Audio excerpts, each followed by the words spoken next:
Hey guys, welcome to another video from the team here at the Low Grade Gamer. Today we're doing a little bit of a different video than we have in the past. We're basically looking at repairs and what we do in terms of refurbishment for PlayStation 2s, especially in this video. But as a whole, we're just looking at what we sort of do, how we determine faults and other bits and pieces. So this is a PlayStation 2 that we received recently, and basically we're here to test it. So we've run some initial tests, so we have 3 to 4 different stages of testing before anything is approved to go out.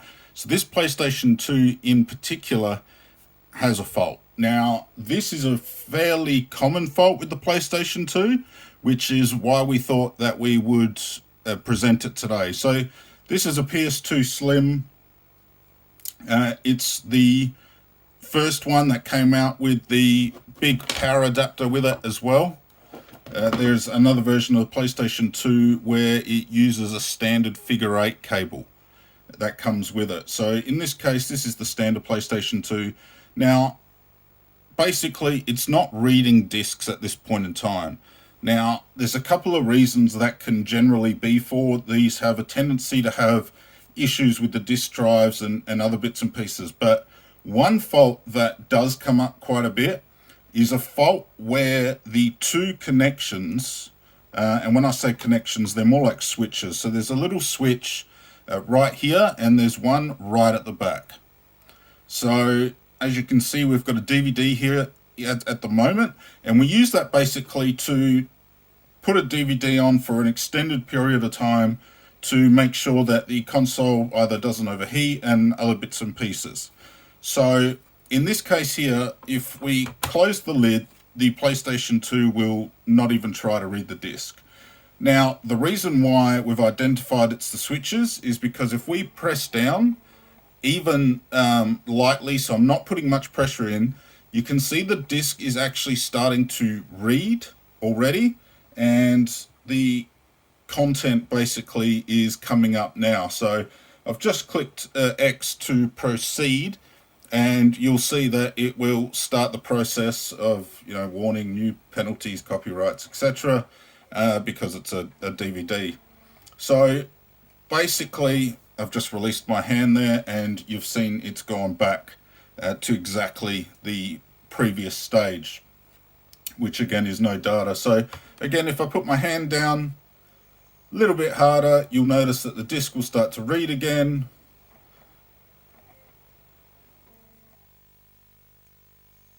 And it's attempting to read the disc now, but it struggles. So it's basically these two switches in these corners that are causing the issue. So now we just need to determine which switch in particular is actually causing the issue. And then once we've determined which switch is causing the issue, that's when we'll proceed to our next testing stage. So to be honest, I think it's potentially this back one that's actually causing the issue, even though when I released my hand, the DVD went back into a stage. But as soon as I release it there, it goes back. And then if I apply a little bit of pressure again, it'll start to read the disc. So I got a feeling it's got to do with this back one. So let's turn off the PlayStation and see what's inside. Now, a lot of these PlayStation 2s are pretty filthy, to be quite honest.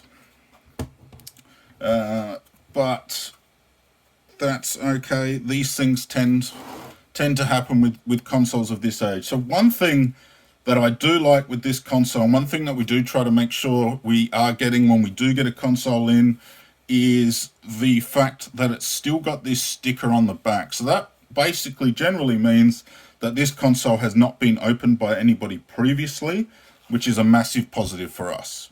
So basically the way to do this and get these consoles open is to remove these tabs on the PlayStation 2 itself.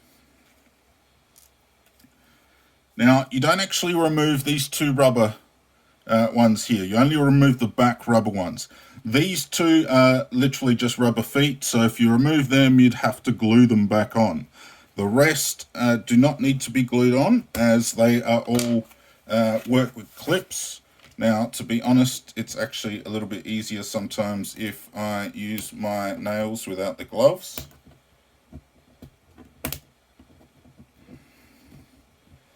And again, these are going to be more stubborn if the console hasn't been opened before.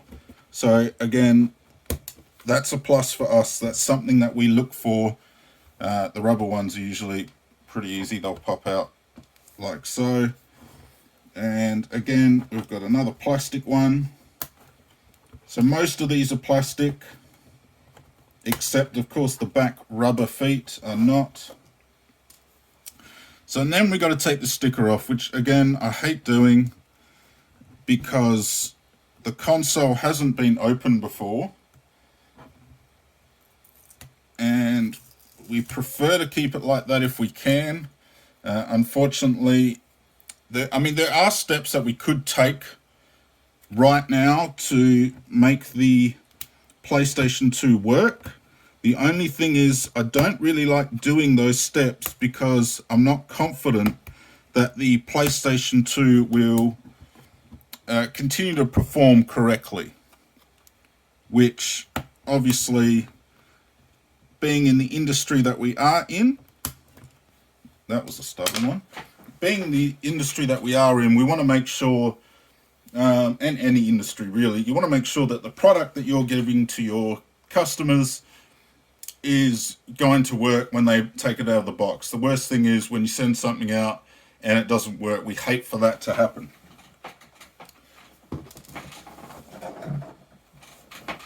So now we're going to open it up, which is a fairly easy process. Again, it will probably be a little bit sticky because of the fact that it has never been opened.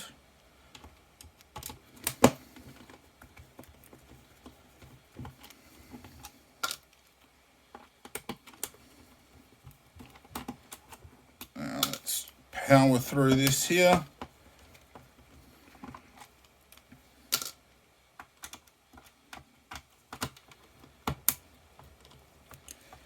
Now, what I'm hoping with this one is that it just requires some in-depth cleaning that we can't do with the console not together.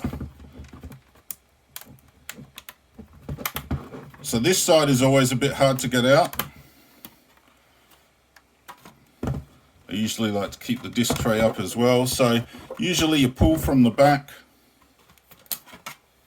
Take the disc out. Usually you pull up from the back and you'll notice that it'll start to part. And there's the console there. Now, as you can see, it's a little bit, I wouldn't say worse for wear. It's still in decent condition. Now, the two switches, again, I'll try and zoom in here a little bit, but you've got a switch here. That there is part of the on, reset button, etc. That's a little switch. And then you've got another switch right back here. So that's the switch that I believe is causing us the issue. So what I'll do quickly, guys, is I'll clean this up quite quickly, just so that way we can get on with the video, and we'll come back at a later stage.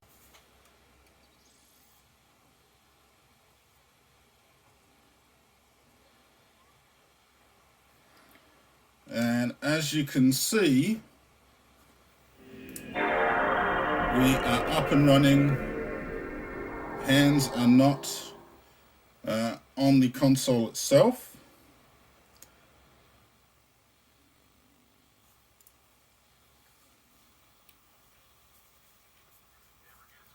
Now, some of you keen-eyed viewers may have noticed that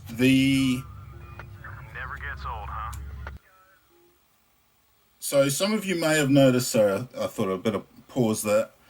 So some of you may have noticed that the top is different. So this was the original top, that's the newer top.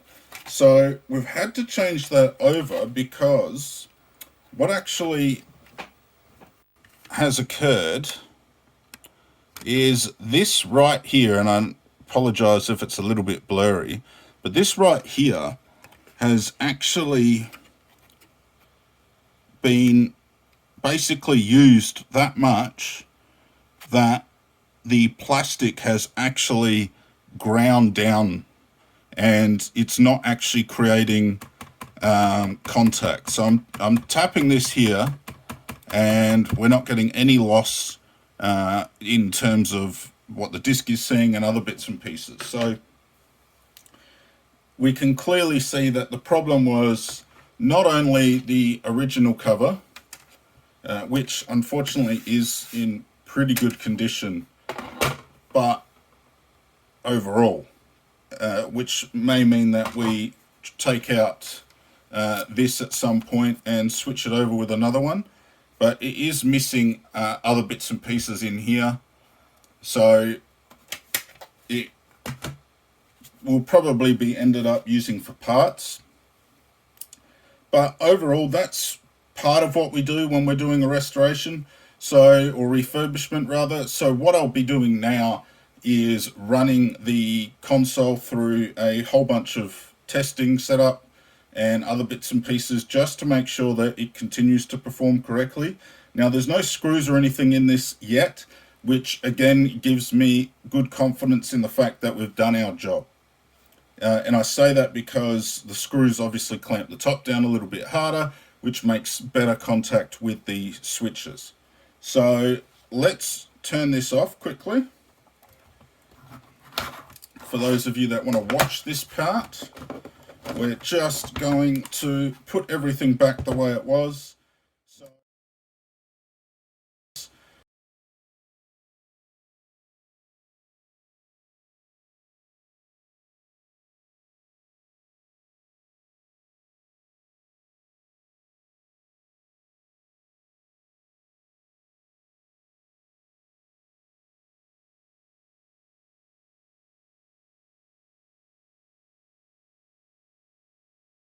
Now, when you're screwing something down, you always do it in a crisscross pattern.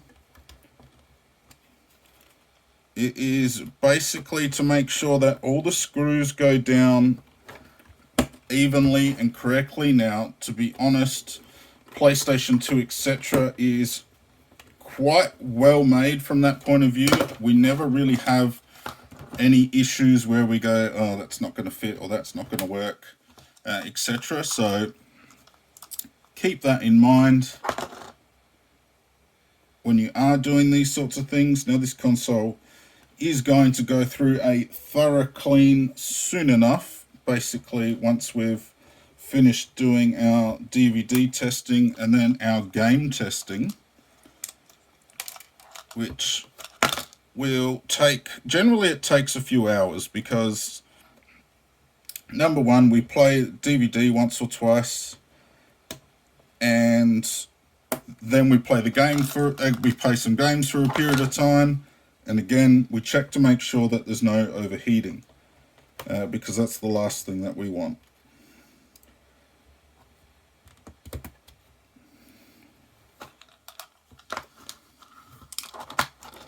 Now I'll put the rubbers on in the corner, and this is hopefully done. So now that all the screws are in, again we'll do one more test in terms of, we'll do one more test before we let it run itself in. Now putting the memory card in here this time as well, you'd be surprised at how many of these consoles the memory cards just stop working for some reason. Now this is so far powering up well, which you would expect because we didn't really have a problem before.